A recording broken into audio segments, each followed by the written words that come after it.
Yo, what's up, guys? Andrew Cruzy here with Alex Shalinsky.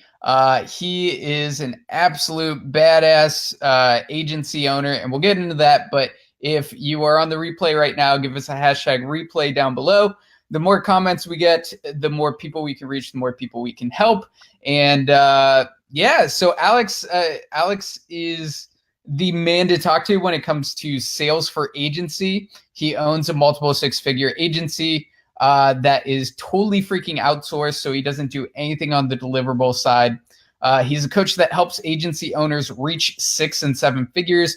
I think you told me that you've helped over 100 agency owners hit six figures and over a dozen hit 7 freaking figures. So Yeah. this is the man to talk to about agency prospecting and sales. And yeah, man, is there anything that you'd like to add to that?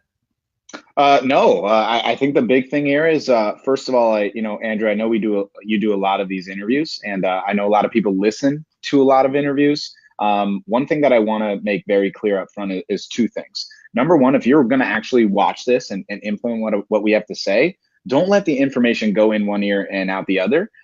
Actually implement what you're learning. It's super important. Like, I'm going to come in here and I'm not going to hide anything from you. I'm going to share with you how to generate new wins literally in the next 7 days, how to create $1,000 to $10,000 in new revenue in the next 7 days. But you have to actually implement, right? Like, Andrew, oftentimes people just expect that opportunity falls in their lap and that's all that it takes. It's not how it works. You've got to put in the work here. You've got to make it happen. And then the second thing here, this is really, really important to me.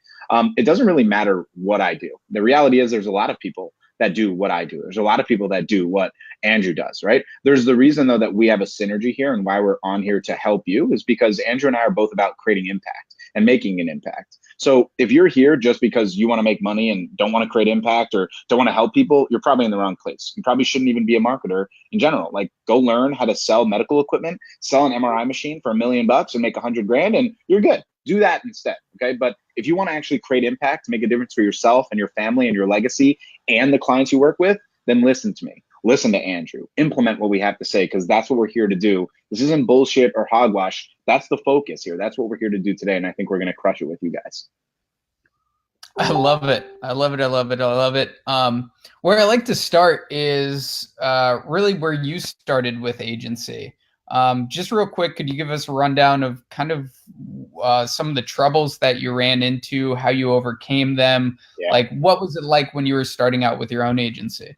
Absolutely. So I have kind of a unique story on how I started as a marketer in general. The first thing that I found out about marketing was actually my next door neighbor was an attorney.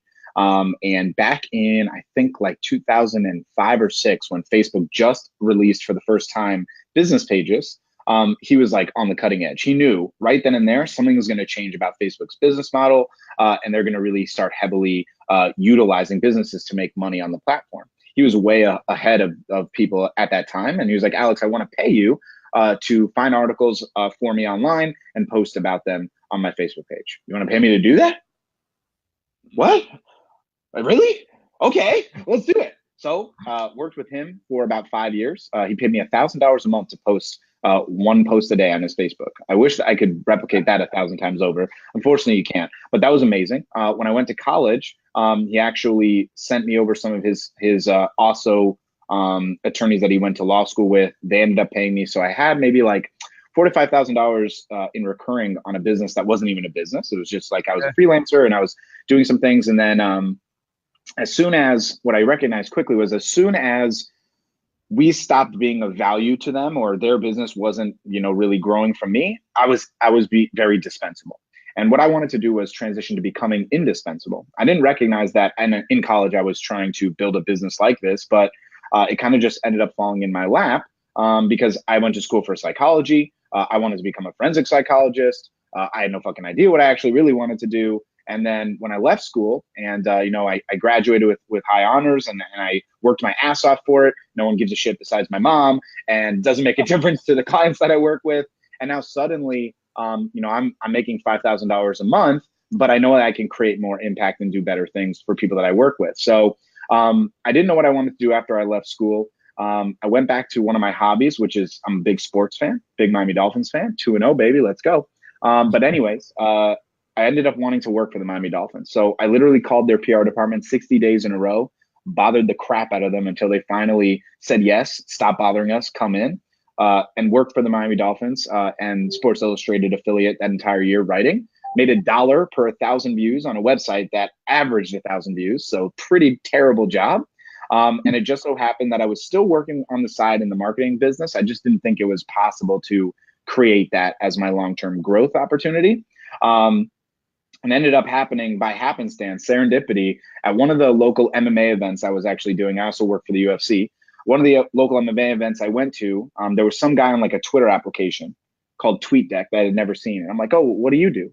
He's like, oh, I'm a social media manager. And that was the first time I ever heard someone explain the job that I was doing for attorneys. I never understood what I was actually doing. I just thought they were paying me to like post for them online, right? And he said it in a terminology that it was a job. I'm a social media manager.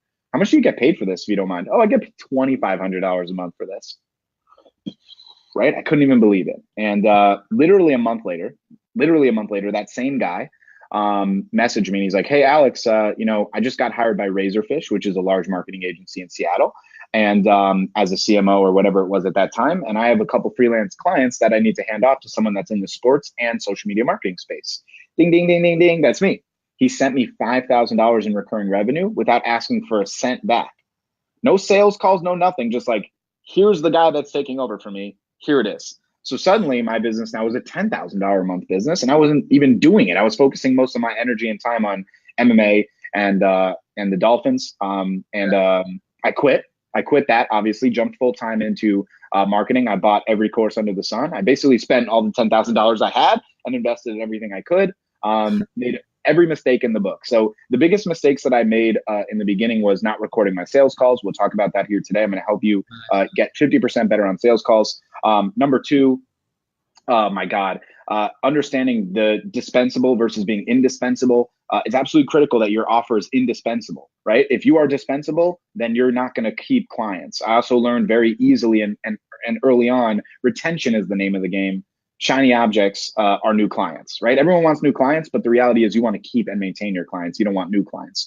No one really needs new clients. You just need to build a business that has a clientele that will consistently pay you because you're delivering for them. Then I recognized that prospecting, sales, and fulfillment, 3 different portions of the business. And I'm trying to learn how to do fulfillment and run ads when I'm being a moron because there's 10,000 other people I could pay 10 times less than what my time is worth to actually do the fulfillment for me because I was being a greedy leprechaun. I brought this up to you when we went to dinner. I share this to everyone, and I think this is such a powerful story. This is what I really recognized. This was the easiest thing that I recognized. Do I want to be a freelancer or do I want to be a business owner? Okay. Do I want to be a freelancer or do I want to be a business owner? And here's how I use the metaphor out. And I want to kind of position this to everyone on the call here with us today. First of all, okay, which leprechaun are you? Are you the leprechaun that sees the rainbow and you're like, okay, I'm hunting for that pot of gold. That's my pot of gold, Andrew. Don't you dare touch that pot of gold. It's mine.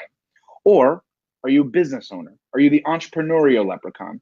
You see all the rainbows in the city. You actually build a map for them. You gather all the other leprechauns and you say, listen, I'm going to give you the map. I'm going to give you the blueprint.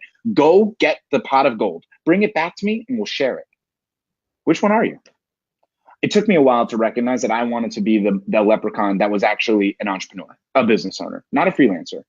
For lack of a better term, I was a shitty freelancer. I was good at sales. I was good at prospecting, terrible at fulfillment. So this was my vicious cycle that I would go through.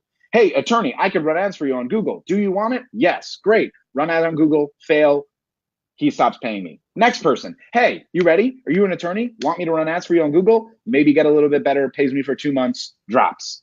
This happened for 10 months. 10 months until I finally recognized I need to put up or shut up. I need to make a real business or I fall into the same trap that all of us do, which I know many of you are here today wearing all the hats in your business. Are you doing prospecting and sales and accounting and project management and the ads? And if you are wearing all the hats in your business, throw hats in the comments below. Just let us know if you're wearing all the hats or you feel like you have too much on your plate, because it all starts by understanding what your responsibilities are. And that was the kind of the beginning for me to transition into having a successful agency by hiring out the fulfillment side, which is what I did, focusing on my skill, which is prospecting and sales. And once I recognized that that's a skill, I created this program, Prospecting on Demand, because I knew this is what I actually wanted to do, create an impact for other entrepreneurs who didn't yet recognize the leprechaun story, the leprechaun anecdote. When I bring that leprechaun anecdote to the table, they start to immediately recognize, holy crap, Everyone wants to be the leprechaun who has the map and hires the other leprechauns. The reality is, though, how many of you are actually that person? Most of you are probably the one person going to that pot of gold and keeping that for yourself. Not because you're greedy, not because you're stupid, just because you haven't recognized the other opportunities available to you. That's why Andrew and I are here today. Absolutely, man. I love those metaphors. We're getting a little bit back again. Feedback? I'm sorry. I don't know. I honestly don't know what to do. Well, we're getting people that they're saying that they're wearing too many hats. So my question for you is, what was the first step you took to find people to hire the fulfillment out to? Okay.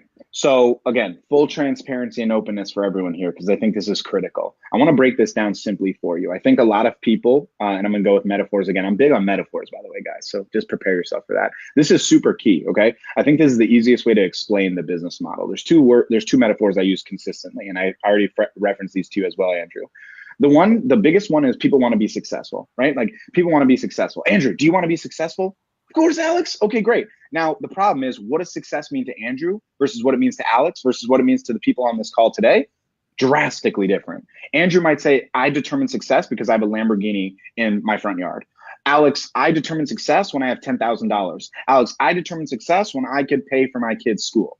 I determine success if I could build a house for my mom. Like all these things change and determine success in a different way. And yet you're hunting for someone else's success.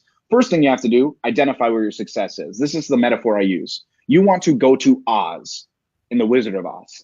Oz is whatever you deem success is. That's your mountaintop. No one else determines that. Not your parents, not your peers, not Andrew, no myself. You only. Whatever that is, you need to create a yellow brick road to achieve that. The problem is no one does the yellow brick road. They know what the goal is, probably not defined. It's probably just, hey, I have a goal. I want to reach Oz, whatever it is, because for no reason, but they have no way of making the path to get there. So they jump from thing to thing, from idea to idea, and they never actually achieve the goal, and they get upset when they do that, right?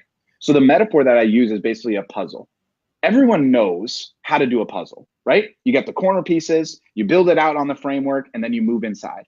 Many people here on this call and many people that I speak to have figured out how to get certain pieces of the puzzle.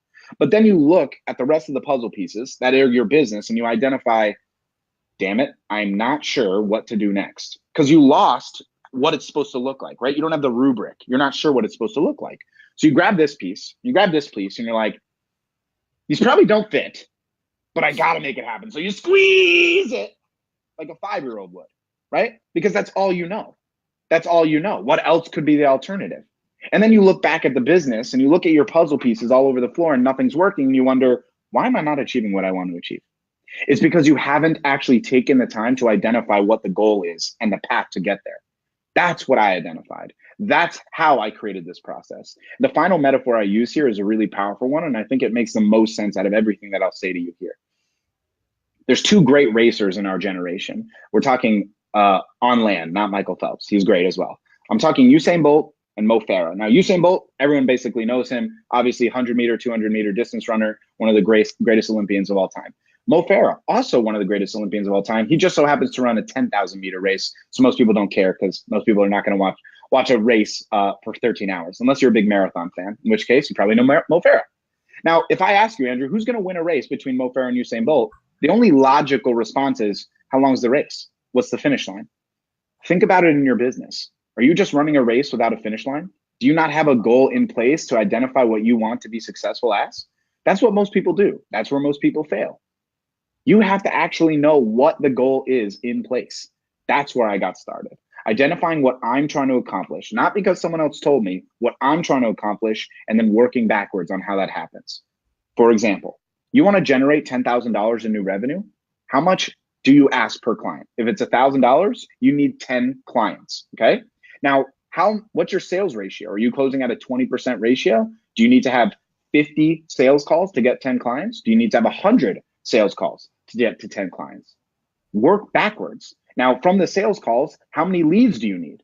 How many qualified leads do you need? How much outreach and prospecting do you need to do? This is how you create a real roadmap. This is what I take my clients on. That's how I ensure success. I love it. Love it, love it, love it. So for the people that are very successful with sales and prospecting or enjoy that more than the fulfillment, how do they outsource the fulfillment? Where should they Okay, I love start? this.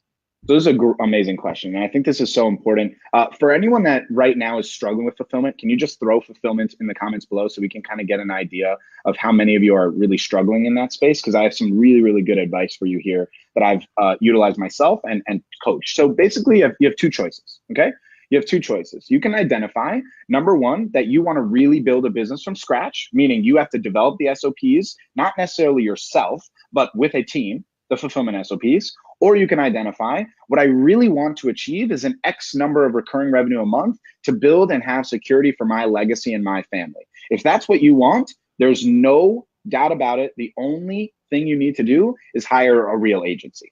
When I say a real agency, I'm not talking about my agency or Andrew's agency or honestly anyone in here. Basically, everyone in this community, there's a small chance, maybe 1% or less, have a real agency. What I mean by that is a prospecting SOP, a sales SOP, fulfillment SOP, real business, right? A real business model. Most people don't have that. Most people don't even want that. What they really want is just time and financial freedom. Whatever that means to you, obviously you determine that. Here's what I did, okay? When I started by going through the classic model that Sam Ovens taught, Dan Henry, Dave Rogenmoser. Obviously, you guys can see this is 5-6 years ago when I was starting, but the reality was they were telling me to hire contractors, hire people like Andrew or like myself or like anyone else. But the reality is, let's just be frank, contractors, freelancers, they're not reliable because you are not their priority, right? It's as simple as that. If you're going to be giving them a smaller piece of the pie than what you're making, let's say you have a $1,500 client, you sell your service for $1,500 and you get a contractor to do it for you for $500 and you make a $1,000 profit. What if that contractor gets sick? Or what if that contractor just doesn't do the work well? Or what if that contractor drops the ball completely and you lose the client? Was it worth the extra $1,000 to make that profit? Or wouldn't it have been more beneficial to hire out a real agency? So I recognized after doing contractor model for about 6 months that this is not going to work. Here's the problem that I saw most, and I'm guessing many of you have experienced this as well. We have two attorneys in the same niche, and we're talking about niching and everything, but we have two attorneys in the same niche. We have Brad doing attorney A, and we have Christina doing attorney B. The results should be identical. The only variable should be where their location is. That's it.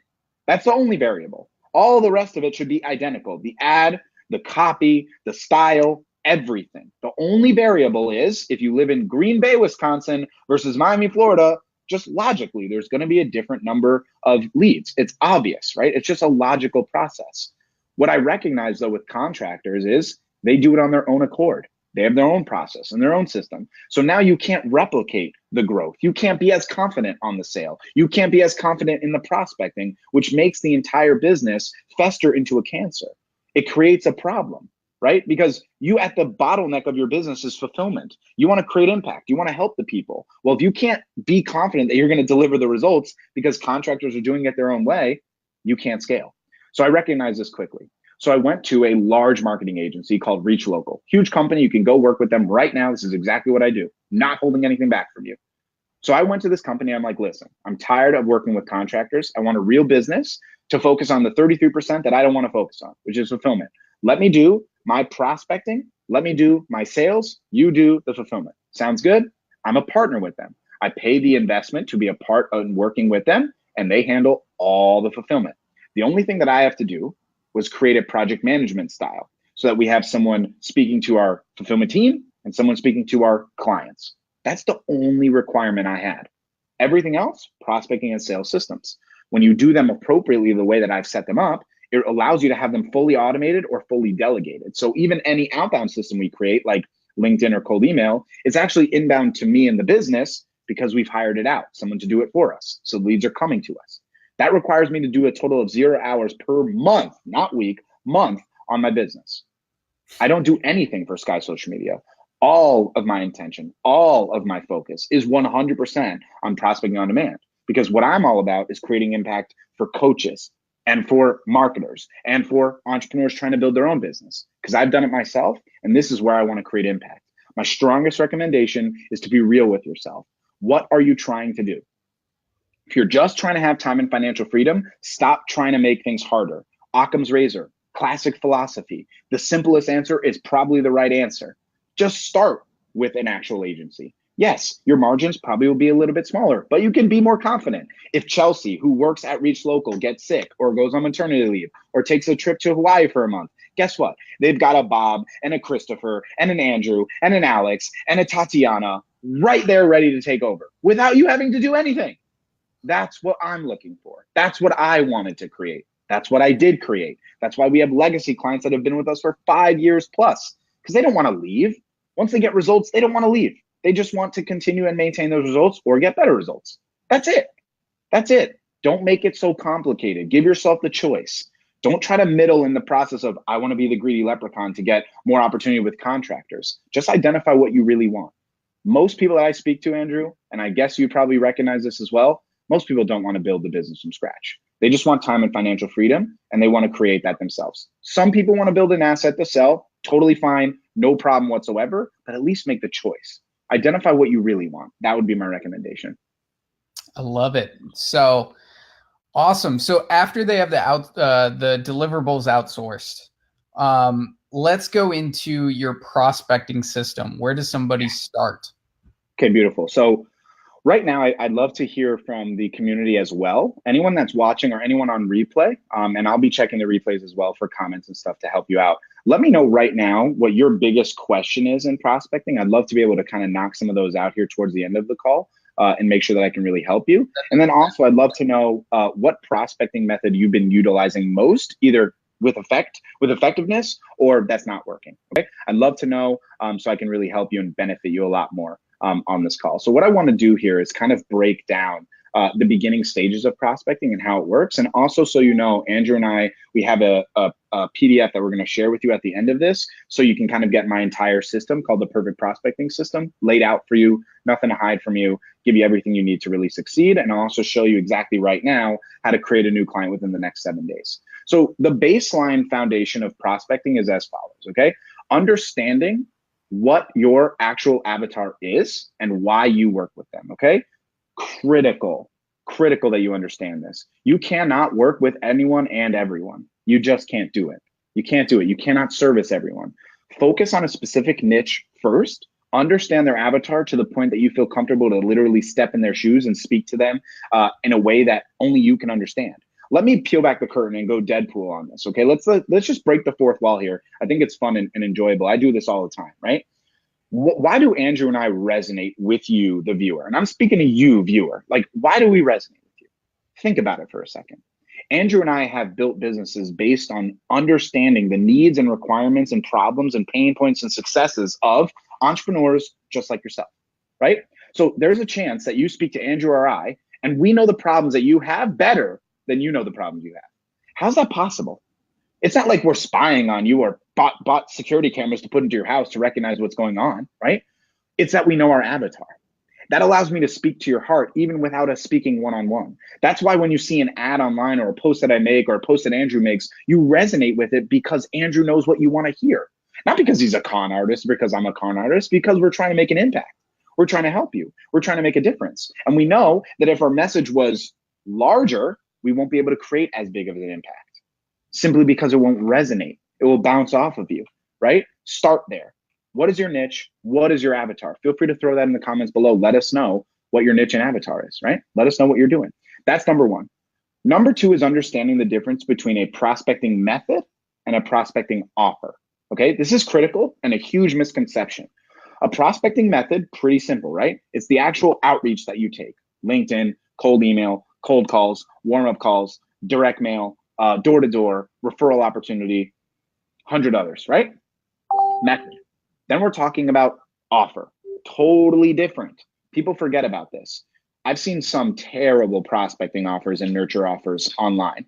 What that means essentially is what the message and offer that you're making to someone to get on a call. To get on a call. There's 3 steps in prospecting, okay? Follow me here. 3 steps. Number 1, getting a response. Number 2, getting on a call. Number 3, closing the deal. That's it. That's all prospecting is. Now, in order to be successful there, you have to know the prospecting method you're using and the prospecting offer you're using. Now, a prospecting offer is, for example, a competitor's analysis or a system assessment or whatever the hell it is. Let me, again, break the fourth wall for you. 100%. I'm not here to hide anything. I'm here to explain the process. When you download the PDF that I'm going to provide for you at the end, the last page has a call to action that allows you to book a system assessment with me or someone on my team, right? And on that assessment, we'll identify if we can help you and we'll work with you, right? That's because we made you a prospecting offer for a system assessment. We don't say, hey, let's get on a sales call, because you're never going to get on a sales call, right? Same as your leads, right? Your leads don't want to get on a consult with you. They want a marketing audit, right? They want a competitor's analysis. They want a snapshot report. What value are you going to provide for them to get on a call with you? That is a prospecting offer. Now, some niches don't work well with prospecting offers up front, meaning they're not going to resonate with the message that you're sending and they're not going to take the bait. What do you do in those cases? It's what I call a nurture offer. A nurture offer is essentially asking them a question that you know will lead to a response, the first portion of prospecting. And from there, you then offer the prospecting offer. Great example with gyms, the easiest one to explain. Hey, so-and-so owner at gym, are you at max capacity this month? Hey, no, we're not. We'd love to have you come in. Oh, well, actually, I'm not trying to become a gym member, but I'd love to know why you're not at max capacity. Why don't we get on a capacity call and I'll show you how you can get at capacity in the next 30 to 60 days. What do you say? Now you just went nurture question to prospecting offer, getting on a call and selling them. That's how prospecting works. Too many people have this fallacy in their mind that prospecting is a numbers game, that we just throw a large net out and we try to take in what we can. That is not how you grow a business. If you want to be a freelancer and you want to always be in a vicious cycle of get a client, lose a client, don't know how to sell effectively, losing a sale, creating a sale, having shitty results, getting good results. If you want to be in that vicious cycle, continue doing the process. If you want to have a real structured business model, a yellow brick road to achieve Oz, whatever your success is, you got to follow this exact process. Identify what the prospecting offer is or the nurture offer and focus on a smaller audience. Shoot fish in a barrel. Don't try to reach out to 1,000 people a month. How could you possibly follow up with that many people? Remember, the money is in the follow-up. The money is in the follow-up. The lead is your priority. However, they don't look at you as a priority. So if they get one email from you and you're like, oh man, Alex, the email didn't work. I'm so upset at you. Why did you tell me to send this email? Yeah, no duh. They've got 1,000 other things going on in their life. But if you keep on emailing them and you also happen to send them a voicemail drop and you also message them on Facebook or LinkedIn and you also end up at their door and knock on their door, which I would recommend you don't do, but if you did, you're going to be in front of their face. Think about it in a billboard, okay? I told this story yesterday and I think it's super powerful. I hurt my neck earlier this week because I slept weird. And man, if you haven't hurt your neck before, don't forget about the perspective of how grateful you should be that your neck is good, because dealing with it for a week is really bad. So I woke up with a sore neck early last week and it was killing me for like 8 days. And it's hilarious. I drive not every single day, but every single week to go to a grocery store, right? And on the way, there's a billboard that I laugh at every time for a chiropractor who clearly has his head photoshopped onto a more bulky doctor, and I crack up at it every single time. But I've never even read the billboard before because it never resonated with me. I've seen that billboard at least 100 times, right? At least 100 times. Then I go to the grocery store and my neck's hurting. Now the billboard resonates with me. And then for the first time ever, I actually read it and it said, here's a 15-minute free whatever it was. And they said some sort of assessment, like x-ray assessment or something like that. I called them right away. That's the idea of prospecting. It's like a billboard. Keep on getting to them. At some point, it's going to resonate. But if you reach out one time or you reach out even 3 times and nothing happens, that's not on you. They are not they don't look at you as a priority. However, they are your priority. Take action on that. Follow up. That's the key. That's really the keys in the beginning stages of prospecting. I love it. I'm loving all these metaphors and these stories. If you guys are enjoying this, I think Alex is absolutely killing it. Give us a heart, give us a like, give us some love down below. We have some questions on prospecting specifically. Hit me. you kind of hit on one. Martin is asking, what's your opening line? And I really liked what you said to the fake gym owner. But Hmm, do you have some other tips and tricks for just opening and getting definitely. that response? So the biggest thing is understanding first what your avatar needs most, right? What do they need most? Does your avatar react well to an immediate prospecting offer? Try to be in their shoes. Think about they've never heard of you before, and suddenly they get an email from you that says, "Hey, I can make you the number one attorney in Madison, Wisconsin. Are you interested? Let's get on a call." Prospecting offer, right? Would they react to that well? Now, if your assumption is no, I'd like you to give it a test of 10. Give it a test of 10. Send out 10, see how they respond. If nothing, try nurture offer, like I expressed, right? And a nurture offer would be something similar to the capacity question. So for an attorney or for a financial advisor or for a medical clinic, you can just ask a similar question to that. Like, hey, do you feel confident in your marketing? Hey, do you feel like you've positioned yourself as the best X in your area? Hey, do you feel like people in the area know about you enough? Ask them a question that leads them to the response you're looking for to get them to ask and get the prospecting offer. I always start with prospecting offers first because I'm trying to get one step faster, right? The 3 steps: response, call, close. I'm trying to get right to the call as fast as possible. So I always go first with prospecting offers. But if I'm coaching you and you're sending out LinkedIn messages and you send out 100 prospecting offers and we get 2 responses, we're immediately going to switch that to a nurture offer. Yeah, might take a little bit longer, but it's more effective, right? I think one of the big things, Andrew, about this as well is having the appropriate mindset to it. And I want to break this down here briefly. I live by 2 mottos, and 2 mottos, not, I wouldn't say only, but I guess for the sake of this conversation, 2 mottos only. Okay. Let's make it super like scarcity and the urgency. Okay. 2 mottos. The number Yeah. one motto is winning or learning. All right. I'm going to tell you a quick anecdote on this, and I think this will really resonate with you.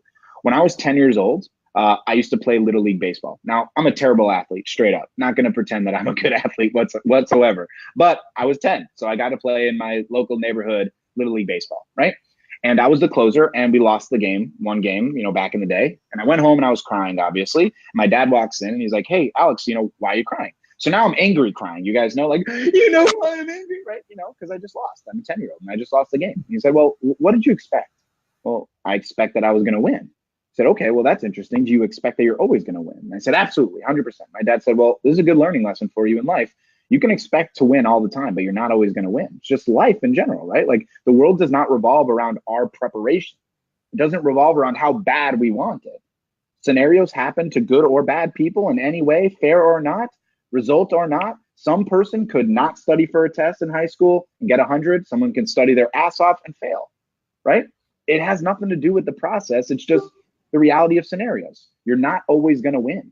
Now, in school, we're taught that, like, if you don't win 70% of the time, you're a failure. That's a huge problem, right? It's a huge misconception, and definitely flows into why a lot of entrepreneurs struggle in this business, because they're like, "Oh my God, Alex, I had 10 sales calls and I only closed one." That's fucking great. I'm good and happy for you. I can help you close more, but why are you looking at on the negative? Yeah, you lost 9 opportunities, but each one of those 9 no's was one step closer to the one yes.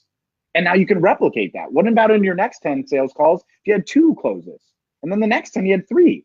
It's a process, right? It's winning or learning. So when my dad told me that, he asked me another question. He said, "Did you give everything you had?" I said, 100%. I gave everything. I put it all out there. My dad told me then, if you give everything you've got, there's nothing to be ashamed of. If you give everything you've got, there's nothing to be ashamed of. If you're not giving it all you've got right now and you're listening to me and you're listening to Andrew, then you have something to be disheartened about. But if you're giving it your best, have the win or learn mindset. You get a no from someone, don't get overwhelmed about that. 5-second rule. And I'm going to make a little joke here, but this is the truth. This is my 5-second rule. You get a no? Okay, it's over. What can I learn from it? Yeah, the emotional status, it sucks. I don't want to be there. I don't want to get the no. I don't want it to be a no. But what can I learn from it? What objection can I have? Right before this call, I got on a conversation with someone in this actual group about their sales ability. And I said, "How many sales calls have you had in the last 3 months?" He said, "Maybe 15. I said, "Okay, cool. Do you know the reasons why they didn't pay you?" He had no idea. He said, "It probably just comes down to me."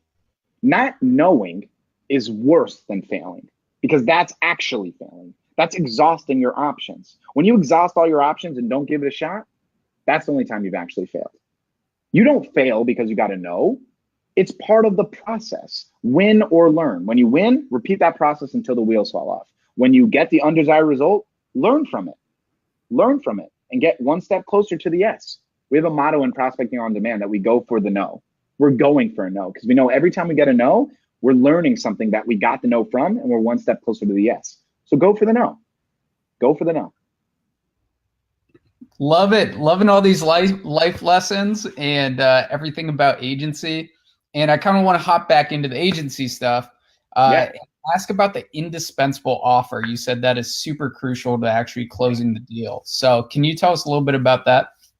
Yeah, so offer construction is absolutely critical. What I want you and everyone to feel confident in, just as much as I do, just as much as Andrew does, and we've had this conversation, Andrew, that when you speak to someone, there's such a huge difference from feeling sort of confident that you can get them results to 100% you are the right fit for this, and I know I can help you, right? We have to be 100% confident that we can help the people we work with. That obviously starts by getting results or having a good fulfillment team. But regardless, it has to have irrational confidence first and foremost. Knowing that you're a person of integrity, knowing that you're going to show up, knowing that you're going to do your best to achieve the results. If you're not confident, people can smell that bullshit from 10,000 miles away. They'll never buy from you. So it starts there with confidence. After that, you have to have the appropriate understanding of how you're actually implementing your offer. So identify a couple crucial pieces. Number one, regarding indispensability, okay? I don't even know if that's a word, but I'm going with it. Regarding indispensability, okay? I identify what they need most, okay? If they tell you they need most posts on Instagram, that's not indispensable. Think of it. 3 months from now, if the company is struggling, who are they going to cut? The person posting on Instagram, right? It's just not going to help them. However, if they need more clients and they need more revenue, and they look at their P&L and they're like, oh my God, this business is failing, but Andrew's the only reason we're not, that makes you indispensable. Thus, the reason why I coach most people to be offering PPC or marketing biz dev solution services that allow them to create more revenue. Not that the other services are not valuable, like social media marketing or email marketing or video creation or map pack, any of those types of things. They're all valuable, but are they making you indispensable? Identify that. Are you really indispensable? Now, regarding the offer creation, there's a couple things that are super critical. Number one, know the revenue opportunity. What is their return on the investment? A lot of people ask, right? Andrew, what's the cost? What's the cost of this? Hey, look, Andrew, if there's a cost, I failed you, brother. There has to be a return on your investment. There is no cost. It's an investment because I'm confident we're going to get you the return, right? I'm confident I'm going to get you that return. I know I'm going to get you that return on the investment. Here's how. That makes it easier for them to make that decision. Understand that people, entrepreneurs specifically, are horrible at making decisions. There's only 2 decisions to make. Stop allowing people to be on the maybe, on the white fence, right? Here's the easiest metaphor I'm going to bring to the table for you. Live this, okay? There's a yes or no on every call that you're looking for. Stop allowing people to dick you around and weasel their way out of a call by saying, I need to speak to my wife. I need to speak to my partner. Can you send me a proposal? Can you give me a deal? Can you guarantee it? Stop. Stop. When your offer is appropriate and you feel confident in it, then you won't be bending over backwards for people and you'll get yeses or nos. When every time you get the no, you know you're one step closer to the yes because you learn from it. Here's the metaphor, all right? The yes is a door that they have to walk through. This door is ornate. It smells incredible. There's a mistletoe at the top of it. The outlines are in gold. There's a yellow brick road and also on top of it, a beautiful red carpet to walk to. It's a beautiful door. That's the yes. Walk through it. The no, still your choice. It's rotten. It looks like shit. It smells like shit. The door handle's falling off. If you walk on it, you're probably going to step in some dog poo. But hey, the choice is yours. The big thing is not allowing people to be on the fence, which is the biggest problem that I see. And the reason why people allow people to stay on the fence is because they actually have no idea what they're offering or how they constructed their offer. Be confident in your offer structure. Yes or no. Stop with the maybes. Put your foot down. Be confident in what you're providing. Know that you're there to help them and allow them to make a decision, even if they decide to go in that crappy door. Just make sure they make the decision. That's how I create offers. That's how I ensure success. It all starts from the bottom with knowing your niche, knowing your avatar, knowing what they need, feeling confident in your ROI and your potential in servicing them, and allowing them and forcing them to make a decision. A yes or no decision, not a maybe. Love it. And you also said one of the biggest issues starting out was not recording your sales calls. So, how do you go Great about one. recording those sales calls nowadays, and how do you review those sales calls so they help you in the future? Yeah, this is huge. So I'm really glad that you brought this up. So it's ironic how I figured this out. So like I said, I used to work for the Miami Dolphins and also the UFC. And one day specifically, I remember very clearly, I had a chance to interview a UFC champion at the time, Anthony Pettis. And a great fighter, has one of the most legendary moments in the UFC. If you look it up, Anthony Pettis, Showtime kick, pretty crazy, running off the wall, like kick some dude in the face. It's crazy. So I had a chance to interview this guy. I'm only, I think, 19 years old at the time, maybe 20.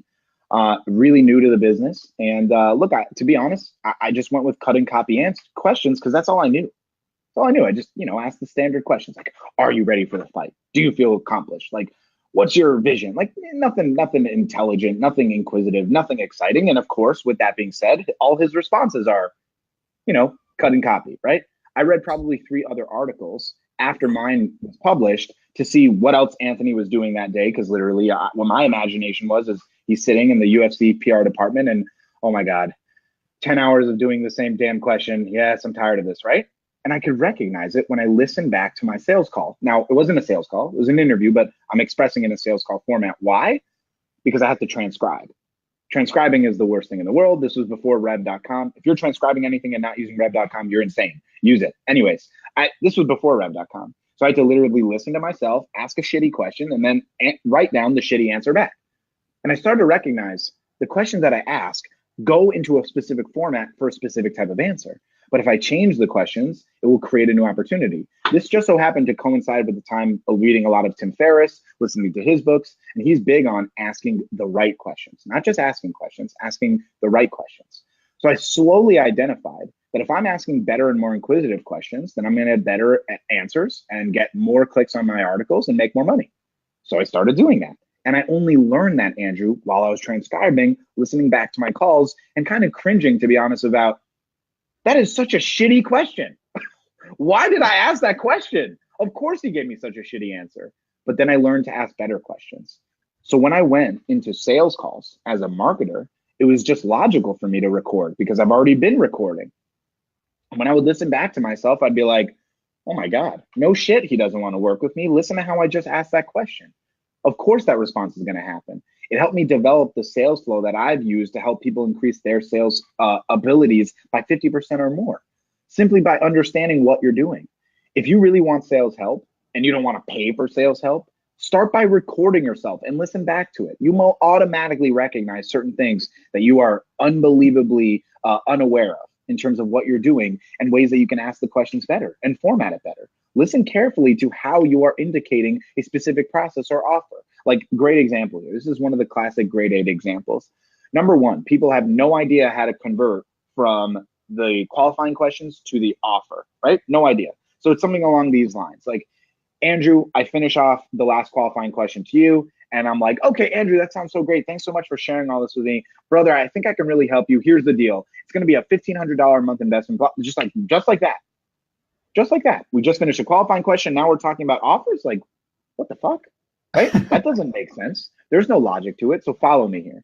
Follow me here. This is the process, okay? And this is just doing this alone will literally increase your sales rate by at least 25%. Guaranteed.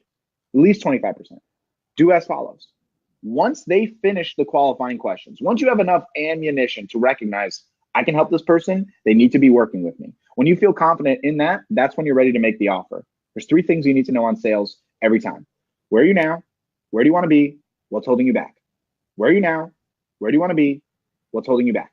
So for example, okay, I'm going to give you an example. Andrew, right now, you are at $10,000 recurring revenue. You want to be at $25,000 recurring revenue. The reason that you're not there and the obstacle is that you don't have a strong prospecting system and you're unsure how to fulfill appropriately to ensure that you can maintain and retain the clients. Did I get that right, Andrew? Now, when you say that and they come back to you and say, you nailed it, or no, also this, now you have all the intel necessary. And then you ask this very, very, very, very, very important question. Very important question. This is the conversion to the close. Okay? Hey, Andrew, I appreciate you sharing all this with me, my man. I want to help you. I know I can help you. The only question I have left is, do you want my help? Yes, I want your help. What they've just done is given you a micro commitment to wanting to work with you without talking about the offer or a price, meaning they're giving you a commitment to want to work with you. Then you go with the pricing. Sorry, then you go, excuse me, not the pricing. Then you go with the offer, okay? Then you go with the offer. Now, an offer is mostly screwed up and broken because people go with deliverability mechanisms, meaning, yeah, this is how it's going to work. We're going to do 6 calls and I'm going to give you all this training and I'm going to put up ads on Facebook and we're going to get you new clients, right? They don't give a shit about how the result happens. Andrew and I were talking about fitness last time we were working together, right? And I told Andrew that I'm not big on fitness. The reality is I have a goal for fitness. I don't want to know how it happens. I just want the goal to happen. Tell me what I need to do, but I just care about the goal, right? That's what everyone in business wants. They just want to know what the ascension promise is, not the deliverability mechanism. If they want more clients, don't bring them more leads, bring them more clients. If they want to grow their company by $10,000 in revenue, tell them that's what you're going to help them do. So I'm going to help you get to $10,000 in recurring revenue. From there, the way that we do it is X, Y, and Z. Keep it a 100,000 foot view. Like, we're going to run ads for you online. If they start asking you about the nitty gritty, use this line that I always use consistently. Listen, okay? I know right now you're asking me about how we do it because you want to ensure that we're getting the right results. I've already expressed to you before that this is a proven model. You're not going to be a guinea pig. We're not going to test anything out with you. We're going to ensure that you are positioned as the best of the best in your industry and get you the result you want, okay? Now, here's the truth. If you're a Game of Thrones fan or a Harry Potter fan, you'll get this. But I could send you leads by sending you over Game of Thrones Ravens or Harry Potter Owls. And if that happens and you get the results, you're going to be happy. But the reality is, of course, I can't send you Game of Thrones Ravens or Harry Potter Owls. We're going to do it our way by ensuring it's legal, above board, and your business is always positioned in the appropriate place. Does that sound good to you? No one is ever going to say no because they don't give a shit how you do it. They just want the result. So stop focusing on the deliverability mechanism. Once you give them the ascension promise, ask them again, does that seem valuable to you? Is this something that you want? Why? This is so critical. People combine the ascension promise and deliverability mechanism with the price on the back end, or worse, on the front end. Give you an example. Hey, Andrew, so here's how it goes, okay? I just asked Andrew, hey, Andrew, do you want to work with me? He says, yes. Okay, Andrew, here's how it goes. You're going to invest with me $1,500 and we're going to do this. Think of it like we're running a race. When I say the price, Andrew hits a brick wall. He doesn't hear anything else that I just said. Not a single word. None of it matters. Don't bring up the price. Talk about the ascension promise. Talk about what you're providing them. Ask them inherently if the value is there without a price. So if I did it correctly, awesome, Andrew, here's what we're going to do. I'm going to help you create a $10,000 a month business. How? Pretty simple. What we're going to do is we're going to construct an offer and a process that allows you to be consistently growing your company every single month for the next 3 months, 6 months, and beyond. Does that sound valuable to you? Alex, that sounds fucking amazing. That's what I want. Please help me. How do I help you? What they just did is confirm to you that the value of the service you're offering is inherently there, regardless of the investment. Now you know where they are now, where they want to be, what's holding you back. They want to work with you. They've committed to the value of the offer. The pricing's not even brought up. When you bring the pricing now, everything else is already done. You already did the hard work. No matter what the price is, you know that the return on the investment's there. You could say it's 100 grand, which, yeah, no doubt about it. They're going to probably be like, whoa, taken aback. But hey, don't worry. If you're investing 100 grand in me, but each one of your services is 100 grand, and we bring you 5 new clients in the next 3 months, you're going to be making $500,000 in profit. Oh yeah, cool, let's do it, right? Focus on the structure. Structure matters. Why people screw up is because they don't have structure, and then they don't repeat the process, and then they don't even listen to their call to recognize what went wrong. It's unbelievable. I ask people to record calls. I'm like, okay, cool. Have you listened to it? Oh, no, I didn't. Why the fuck did you record the call? What was the purpose of that? Just have it like on space on your computer? Listen to the call. Amazing example. Fully clear, pulling back the curtain. We launched our Ascension offer recently. And Andrew, I told you about this, right? Yep. And I spoke with the first person on the call. I was like, oh, this guy definitely going to be in there. Definitely the perfect fit. And he brought an objection that I was not prepared for, which is rare for me. I'm pretty prepared for 99% of objections. So I had 2 choices. One, I could try to traverse the landscape right there and overcome the objection, or because I've already worked with him, say, hey, I want to come back to you with this. I think this is a reasonable objection. I want to come back to you, which is what I did. What was the first thing I did Right after we got off that call, I went back and I listened to the recording. What did I miss here? What can I identify so that for the next 7 or 8 sales calls that I have, I don't fall into this same trap? Number one, bringing up the objection even prior to the end of the call. Very important, right? Very important. Number two, now I know the objection. Now that person did not end up buying. Straight up, he did not. But what I learned was more valuable because guess what? The next 7 did. The next 7 did because I learned from the first one. That's the key. That's how you succeed in this business. Don't put so much pressure on yourself. Don't kill yourself over how much is necessary to achieve every single day. Just keep learning, keep optimizing. You will achieve what you want to. I assure you, you can do it. I believe in you as much as Andrew does. I love it. And Megan's saying those recordings are uncashed checks. I love that. 100%. And she also asked earlier, Megan, thank you so much for the questions. If you guys have any questions, drop them down below. We'll try to get as many answered as possible. But she had a good question around objections. So I'm kind of going to change it a little bit and ask, what are the most common objections that agency owners get, and how do you overcome those objections? Yeah, so there's a lot of like stupid ass objections that I see. People think that are their objections when they're not objections. The most common one is the price, right? That's the most common objection. That's not an objection. I want to make this so clear to you. That is not an objection. That's a value proposition issue. Value proposition issue. You're not showing them the return on the investment capability. You're not explaining to them that it's irresistible. You asked me about an indispensable offer. What I call it is irresistible offer. That's my SOP in Prospecting on Demand Elite. How I break it down is how we create an irresistible offer, right? An irresistible offer makes this thought process. This is the metaphor. This is where I'm at, knowing for sure this is the right fit. This is where you're at, asking me about the price. There's a chasm here. What's missing? How do I bridge that gap? First of all, that's the best way to overcome every single objection, just asking that. How do I bridge the gap? But the reality is recognizing that some objections on a call itself is not an objection in the call. It's an objection of your offer as a whole. Like, for example, the one I just referenced, right? The objection I got was not an objection on the call itself. It was an objection of the entire sequence, of my entire offer, which if I didn't go back and listen to, I couldn't have overcome it for the next 7 people by bringing it up first. So number one is money, right? That's the most common objection, which again, not an objection. It's just a pricing, just a value proposition problem and actually implementing the process appropriately, right?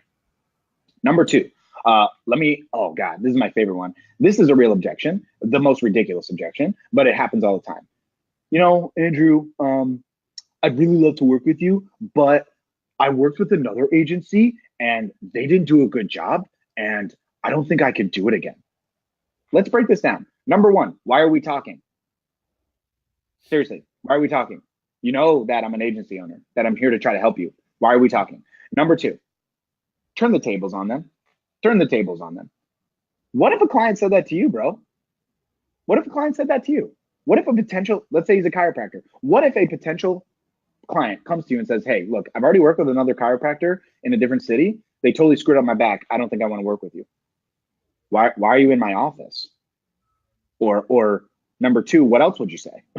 What else would you say? Well, here's my metaphor. Feel free to use this, everyone, and I hope you use this with great success. This is going to be really powerful, so follow me on here, okay? You have a mole on your hand. This is vitiligo, by the way. It's just white skin, that's all. You have a mole on your hand. You look at that mole, and you're like, I don't know what this is. I got to go to the GP. So you go to the general practitioner, and the doctor looks at me and he's like, yo, I don't know what that is. You got to go see a specialist. So you go home and your wife says, hey, what did the general practitioner say? You're like, oh, he didn't know anything. He didn't know anything. He said, I got to go see a specialist. What does your wife say? Oh, go see the specialist. What's your response? Nah, I already tried. I had a problem. I tried to solve it. He couldn't solve it. Why try again? Now let's say in your business model, in this exact metaphor, that mole becomes cancer. And that cancer festers and kills you. And that cancer, that mole, is what your problem is right now in your business. And if you let it fester, it will kill your business. Look, I get it. You tried to solve the problem before and it didn't work. But does that mean you're going to give up? Are you a father? Are you a wife? Are you a husband? Are you a son? Would you ever tell someone that's a peer of yours, oh yeah, you tried once, give up? What the hell is that? What is that attitude? The reality is you have the problem still. If I come back to you in 30 or 60 or 90 days and you still have the problem, whose fault is that? I'm here to solve the problem for you. And the best thing is, when we get started on our kickoff call, first thing I want to do is learn everything that that company did to fail you so we don't make those same mistakes. We learn from them and we grow with them. But we can't allow this mold to fester into a cancer. That's what it comes down to. That's what it comes down to. Those are probably the two main objections. Yeah, that was absolutely amazing. And I wish I had this information when I was first starting out my agency. If you guys are loving it here, give us a heart, give us a like, give us some love down below again. But we're running out of time a little bit here. I'm a 7 guy. I'm 7s. Throw 7s if you like what you're doing here. If we like what we're talking about. Throw lucky number 7 down below. Let's do it. And you've got a free PDF that is absolutely mind-blowing, incredible, helping people generate an additional $1,000 to $10,000 in just 1 week. And I've seen the inside of it. It is absolutely incredible. Do you want to talk a little bit about that? And 1 second, if you guys want access to that PDF, hashtag, we'll just make it real simple, hashtag PDF. Put that down below and Alex will get it over to you personally. So if you want that, drop hashtag PDF down below. And do you want to tell us a little bit about that guide? Yeah, so basically here's my thought process, okay? Prospecting as a whole is value. That's what it is. Prospecting has to be value first. Why do you think, let's, again, break the fourth wall here. I'm not here to hide shit. There's no reason to try to hide anything. Why do you think I'm on this with Andrew right now? Number one, want to create an impact. Even if you never work with me ever, and you take anything that we've spoken about here today to sell more and create more for yourself, for your family, for your clients, I feel really satisfied about that. I'd be really excited about that. But obviously for my business, this is a prospecting method, right? To come on here, share value, and see if anyone in this community would potentially want to work with me, right? Peeling back that curtain fully. There's nothing to hide here, right? There's nothing to hide. What I did by creating the PDF was recognizing, hear me out. I'm just going to give you my system. I'm going to give you the system. I'm going to give you the process and see if you actually take action on it. See if you're really going to implement it, right? People right now that are posting PDF, on average, numbers just show us that 10% are going to actually read it, right? 10%. Less are even going to actually take action on it because they think that if it's free, it's not valuable. That's hogwash. That's crazy, right? How many YouTube videos are there online right now that have life-changing, life-altering information available to you? Thousands and thousands, probably millions of videos, right? Then there's, of course, the idea of just what investing does for you, right? Investing actually allows you to take the action necessary. I want to show you that I'm willing to give you everything without investing 1 cent. But you got to take the action. I'm on here for an hour for you. Andrew is taking an hour of his day to be here, to bring me on here to help you. That's purposeful. You're spending time with us here, not with your kids, not watching the new BoJack Horseman season, not spending time, it's a great season, not spending time with your clients, not working on your business. You're here. You're here for a reason. I don't take that for granted. So when I created this document, my goal was to create a bigger impact. That's what I'm there to do. It tells you from A to Z, from a lot of the stuff we spoke about, some of the stuff today, but it's a 22-page document. It's literally the best piece of content I've ever written by far. And if you implement everything that's in there, you will easily get to $10,000 a month recurring, easily. It's a proven model. In the last year alone, I've helped 100 entrepreneurs just like you generate a 6-figure year. That's not just because of me. It's because they put in the work of what I'm teaching, what I'm recommending, the impact that I've had to people.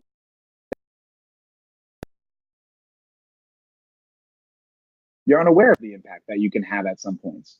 And that's totally fine with me. But that's why I created the PDF. That's why it's going to be really valuable to you. It's called the Perfect Prospecting System. It's my IP, intellectual property on what I created for prospecting and sales. And I really think that it's going to help you in a major way to create anywhere from $1,000 to $10,000 in new revenue in the next 7 days. Just got to implement it. Thank you so much, dude. Thank you for sharing that. I know it's absolutely incredible.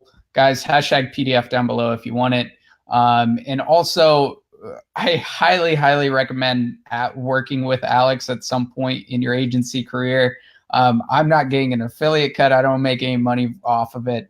Alex is just an incredible, incredible dude. Met a couple months back, and he knows his shit. And I think you guys have all seen that on the live today. And the way I want to end this is just asking you if somebody wants to make a change in their life or in their agency, what's the number one step that they can take today to do that? Wow, that's I like that. That's a loaded question. So I'll do two in relation to me and in relation to yourself. So I'll start with this, okay? And I think this is an amazing way to end this conversation. This is really important to me, so I hope you really follow through with what I'm about to say, everyone. Every single day, we are provided with a finite unit of energy to allocate to ourselves, to our clients, to our friends, to our family, to our community, every single day. I would guess 99% of you are not taking any time to allocate any of that into yourself, because you're allocating so much to your clients, to your business, to stress, to anxiety, to frustration, to calls like this, to family, but you're not investing in yourself. I cannot recommend this enough. Invest in yourself. I don't even mean financially. I'm just talking about in yourself. Do one thing I'd say. But if you really love this and you want to help people and create an impact like I do, like Andrew does, then help yourself first.